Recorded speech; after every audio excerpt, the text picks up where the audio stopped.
Assalamualaikum warahmatullahi wabarakatuh. Perkenalkan, nama saya Arif Nugroho, NIM 200168034. Mahasiswa Pendidikan Profesi Guru Jabatan Universitas Muhammadiyah Purwokerto. Kepada yang terhormat Bapak Wildan Nurul Fajar, MPD, selaku Kaprodi Pendidikan Profesi Guru Universitas Muhammadiyah Purwokerto, yang saya hormati dosen Pendidikan Profesi Guru Universitas Muhammadiyah Purwokerto, yang saya hormati juga Guru Pamong Pendidikan Profesi Guru Universitas Muhammadiyah Purwokerto, serta teman-teman mahasiswa Pendidikan Profesi Guru Universitas Muhammadiyah Purwokerto.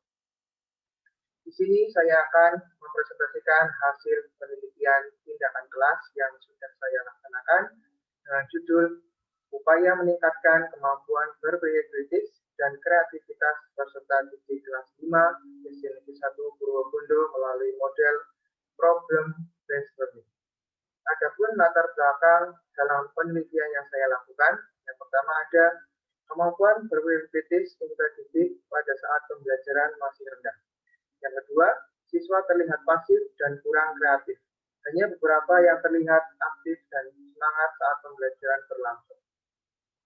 Yang ketiga, proses pembelajaran guru yang masih kurang variatif sehingga membuat siswa kurang tertarik dan kurangnya keterlibatan siswa dalam belajar. Untuk perumusan masalah, yang pertama ada, apakah penggunaan model Problem Based Learning dapat meningkatkan kemampuan berpikir kritis pada materi tema 8 untuk strategi kelas 5 SD Negeri 1 Purwokerto?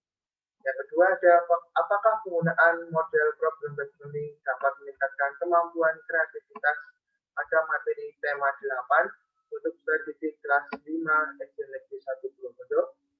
Adapun tujuan penelitian yang saya laksanakan yaitu yang pertama meningkatkan kemampuan berpikir kritis peserta didik kelas 5 SD Negeri 1 Purwokerto pada materi tema 8 menggunakan model Problem Based Learning. Yang kedua, meningkatkan kemampuan kreativitas peserta didik kelas 5 SD Negeri 1 Purwokerto pada materi 8 menggunakan model Problem Based.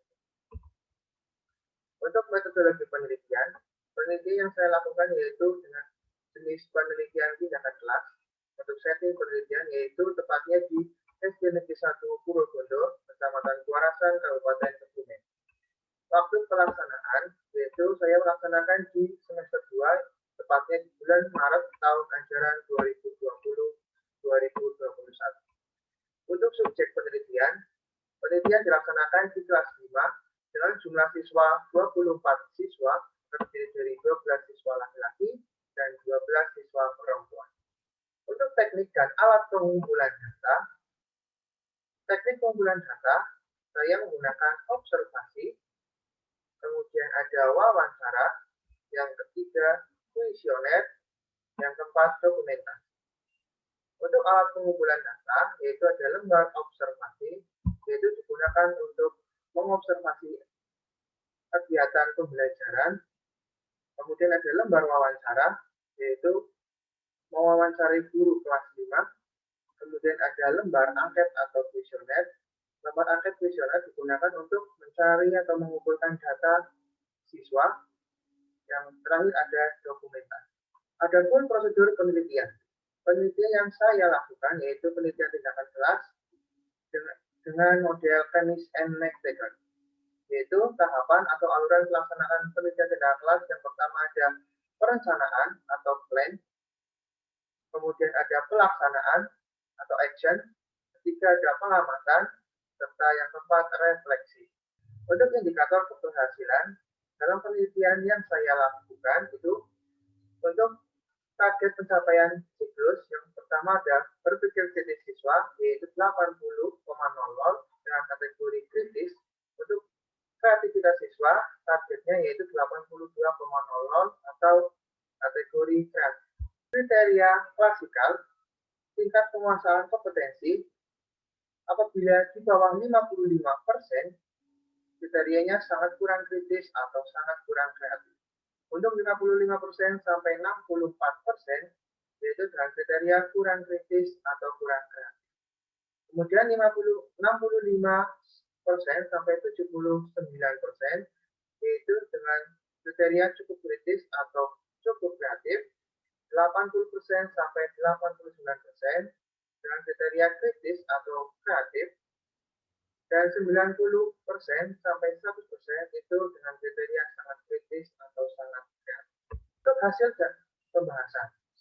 Untuk hasil perbandingan berbagai kritis siswa, saya tampilkan di sini ada tabel untuk berbagai kritis siswa. Kondisi awal yang saya dapatkan yaitu 61,2 dengan kategori kurang kritis. Di siklus 1 saya mendapatkan 63,0 dengan kriteria kurang kritis. Untuk siklus kedua saya mendapatkan data 71,1 dengan kriteria atau kategori cukup kritis. Dan di siklus 3 saya mendapatkan data 83,2 dengan kategori kritis. Adapun grafik peningkatan kemampuan berpikir kritis siswa, yaitu di kondisi awal 61,2, di siklus 1 dalam pelaksanaan yang pertama yaitu 63,0, di siklus 2 yaitu 71,1, dan di siklus 3 83,2. Nah, di sini terlihat adanya peningkatan dari kondisi awal siklus 1 pelaksanaan pertama sampai di siklus 3. Kemudian untuk hasil perbandingan kreativitas siswa, saya mendapatkan nilai rata-rata di kelas 5 yaitu dengan kondisi awal 58,3 yaitu kategori kurang kreatif. Di siklus 1 saya mendapatkan 62,4 dengan kategori kurang kreatif.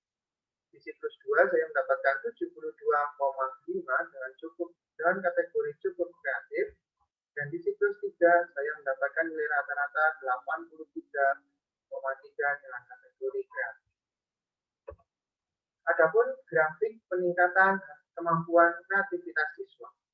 Di kondisi awal 58,3 untuk kondisi awal. Kemudian di siklus 1 62,4, di siklus 2 72,5, dan di siklus 3 83,3. Nah, sini terlihat dari grafiknya ada peningkatan kemampuan kreativitas siswa dari kondisi awal siklus 1, siklus 2 sampai ke siklus 3. Untuk kesimpulan penelitian yang saya laksanakan yaitu yang pertama, penerapan model problem listening dapat meningkatkan kemampuan berpikir kritis siswa kelas 5 SMP 1 Purwokerto. Hal tersebut dapat dilihat dari pelaksanaan penelitian yang dilakukan peneliti sebanyak 3 siklus. Peningkatan berpikir kritis dapat dilihat dari data kondisi awal tadi yang sudah saya sebutkan yaitu 61,2. Pada siklus 1 saya mendapatkan hasil 63,0 dengan kriteria kurang kritis. Pada siklus 2 terjadi peningkatan menjadi 71,1 dengan kriteria cukup kritis.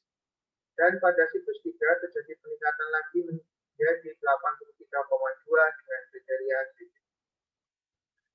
Yang kedua, penerapan model problem listening dapat meningkatkan kemampuan kreativitas pada siswa kelas 5 SMP 1 Purwokerto. Hal tersebut dapat dilihat dari pelaksanaan penelitian yang dilakukan peneliti sebanyak 3 siklus.